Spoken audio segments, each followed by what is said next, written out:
Ghanaians are just going to disrespect Americans. Americans are going to disrespect Ghanaians. Love Americans for money. That's all that Americans provide. It's the dollar. That's all. Americans can be quite direct when they're saying things. Why don't you just say what you're saying instead of like beating around the bush? Hold on. It's because it's the culture, right? It's not a personal attack on me. They don't know a lot about the slave trade. They're suffering the effects of colonization here. Stuck in that same mentality where we idolize a lot of white people when Americans might feel that they are not African enough. And some Africans, two sets of people, we have nothing in common apart from the color of our skin. Hey guys, welcome back. Okay, so I did a video where I spoke about what the whole issue was around Ghana and Nigeria. And after doing that video, I thought to myself, do you know what? It doesn't actually just stop there. There is a lot more to it, because the media has its hand in so many things that affect how we as Black people relate to each other, right? And so I think it's always good for us to talk things through. And so one of the things that I wanted to address today was, or should I say, is, like, do Ghanaians really dislike Black Americans? Is that really true? Because it's something that's kind of going round right now where people feel like, you know, if you're a Black American, you come to Ghana, Ghanaians are just going to disrespect Americans. Americans are going to disrespect Ghanaians. We have nothing in common, and it's like we don't particularly care for each other except where it comes to money. Ghanaians love Americans for money. That's all that Americans provide. It's the dollar. That's the only thing that's good for them, right? And I feel like a lot of it is just sensationalized, and there is some misunderstanding there too. And so I thought today I'm going to do my best. I'm going to try my best to talk a little bit more around that, and perhaps some of the reasons as to why it feels that way. Okay. So I want to start by saying that I don't actually think that Ghanaians don't like Americans. I feel like it's more of a thing where there is misunderstanding, and it's only a small number of people that maybe have done something disrespectful that now has become almost like a blanket statement. And it may not even be Americans that have done it, Black Americans that have done it. Whereas, you know, when it comes to culture is so strong, and it influences so many things to the point that it can create wars just because people do not understand another culture. And I feel like that's pretty much what's happened here, right? Ghanaians can be sensitive to certain things that perhaps an American would brush off as in, but that's nothing, right? For me, I find that Americans can be quite direct when they're saying things. It's not that they're trying to disrespect you. That's just the culture, right? They're just direct, like, I've said it how it is. I've had interactions with Americans where they've said things and I'm like, oh, that kind of hurt. Like, you didn't have to say that, because even when you compare it to British people, right, the way we say things is a lot more diplomatic. Someone put a comment on my video the other day and said, why don't you just say what you're saying instead of like beating around the bush? I guess that's what K&K Squad is for, right? Because K&K Squad pretty much goes direct and says what it is. Yes, and that's fine. Like, if you like that approach, then watch K&K Squad. There's nothing wrong with that, right? But the point is that I was born British, right? I'm Ghanaian British, and therefore I've been raised in a certain way. British people, we don't come direct and say things like that because we don't want to offend another person. Not because even that we're being weak or meek or however you want to say it, right? It's just a culture thing. So I'm going to, before I speak, I will think a lot and think, okay, how can I say this in the most diplomatic way? Whereas K&K Squad or someone from America is just going to say it as it is, take it like it is. If you like it, you like it. If you don't, okay. You know, it's just a culture thing. It's not because she's rude or she doesn't care. That's how she was raised, right? That's how Americans are. And so until we understand each other's cultures, it's going to be difficult to be able to move past certain things. So like I said, sometimes Americans say things to me and I'm like, why? Like, in my head, I'm like, why'd you say it like this, like that? And then I have to remember, hold on, it's because it's the culture, right? It's not a personal attack on me. It's the culture. It's how they speak. And so when it comes to Ghanaians are not, they're not used to being spoken like that. And it's not because you're trying to be rude. It's just they're not used to the culture. So it's more of a culture issue than it is like an individual issue or a country issue. It's just a culture thing, right? So there's a bit of a culture clash there. So I'm going to try and go back a little bit, right? Now, when it comes to the understanding of the different cultures, right? We're all black, right? First and foremostly, we're all black. If none of us speak and we all stand in a line, right? We're just all black people. The thing is that on both sides of the pond, right, we have our struggles, right? But they're almost like two different experiences when it comes to the struggle. So black Americans, right, have struggled with systematic racism, right? On the other side of the pond, a lot of Africans have struggled with tribalism, classism. They've had a struggle, but it's a different type of struggle. And it's like, although we are the same, we're different because our backgrounds are different in that sense. And so there can be a little bit of misalignment happening. We're not quite understanding each other. When we talk about slavery and colonization, right? Black Americans can look at that and say, well, we suffered from slavery and things like that. We in Africa, there's a lot of colonization that happened. And so the way, especially if I speak for Ghana in particular, right? As I said in a previous video, Ghanaians don't know a lot about the slave trade. They don't understand what happens. They're only just now learning about new things. In Ghana, we are still very much suffering the effects of colonization here. I would truly put my hand on my heart and say that some of us really don't understand that at all. We don't understand that we're still dealing with the effects of it. Some of us are still stuck in that same mentality where we idolize a lot of white people when they come here because colonization is still very rampant here in that respect, right? In terms of how they're looked. White people are seen to be very superior to us. And it's only now, very, very recently, that eyes are still being opened. You can see it when you look on the back of chochos, and then we have like the white Jesus. A lot of Ghanaians, believe it or not, will refuse to believe that Jesus could ever be black. That is not something that you're ever going to be able to teach them. And you can't change their minds because the colonization has been so strong that it's what they believe. It's what's been handed down. You cannot tell them anything different, Even when it comes to religion, right?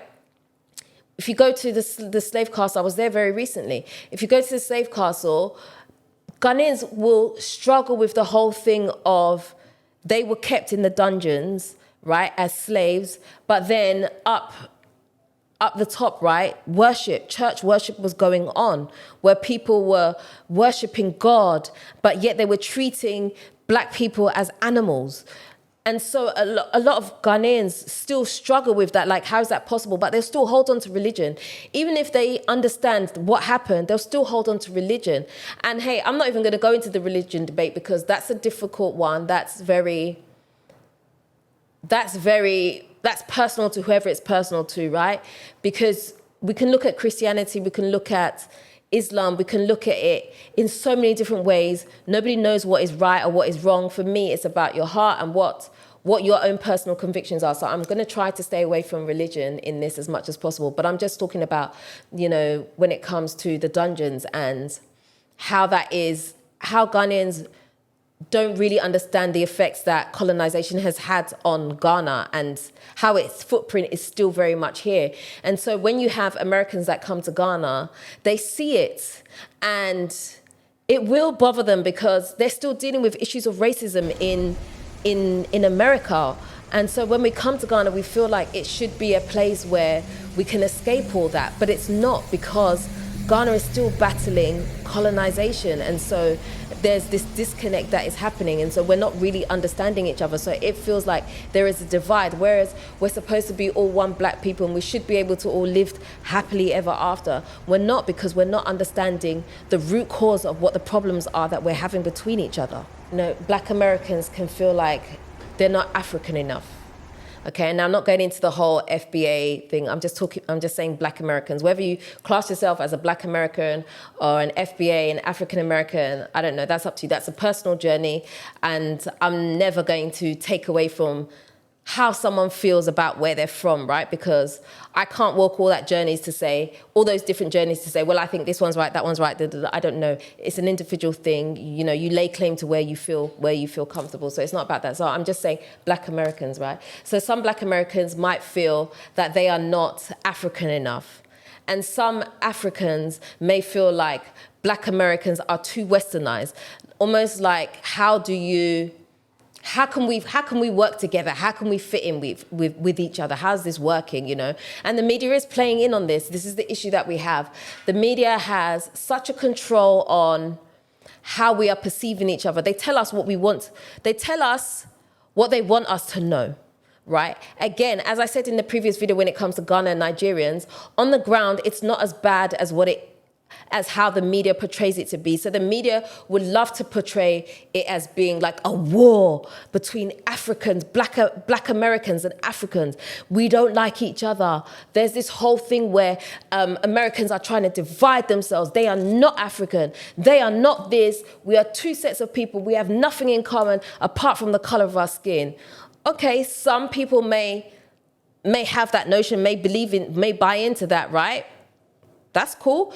But then there are some people who don't, and there are some people who genuinely want us to be united in some way, but the media is putting such a spin on it that it makes it difficult. The media is controlling the narrative when it comes to that. The media is feeding us whatever they want to feed us to make sure that there is a lot of division over unity, because at the end of the day, let's be honest, right? If a lot of us Black people will unite, the other races are pretty much finished.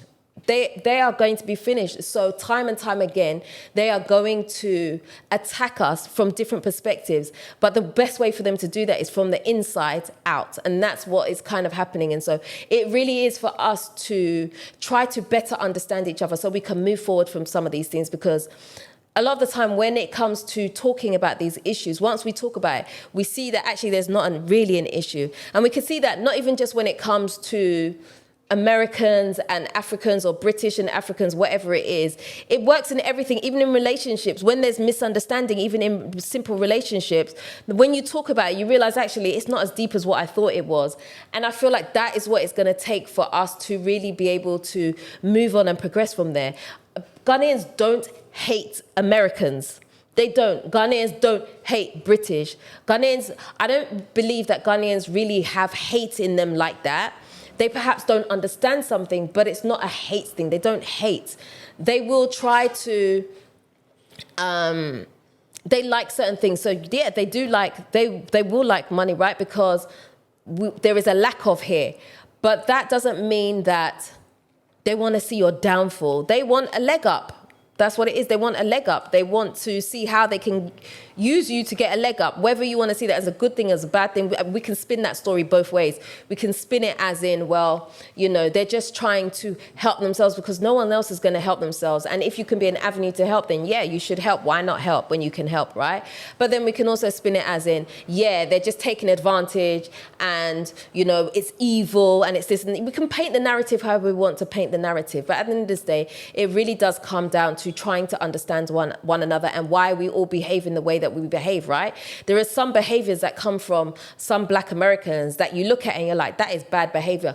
But the reason is we don't always understand where that comes from. To them, to that Black American, it may not be bad behavior in that way. It's because they could be coming from a place where they've had to fight all their lives. And so maybe something has triggered them to be that way. We don't know. And I'm not justifying it as in right or wrong. I'm saying that we need to have better understanding of our backgrounds in order for us to be able to move forward and to stop all this disunity that we have amongst each other, because it really shouldn't be there. At the end of the day, we have to understand that no matter where you're from, when you're Black, we have all faced oppression in some way, shape or form. It's happened to all of us.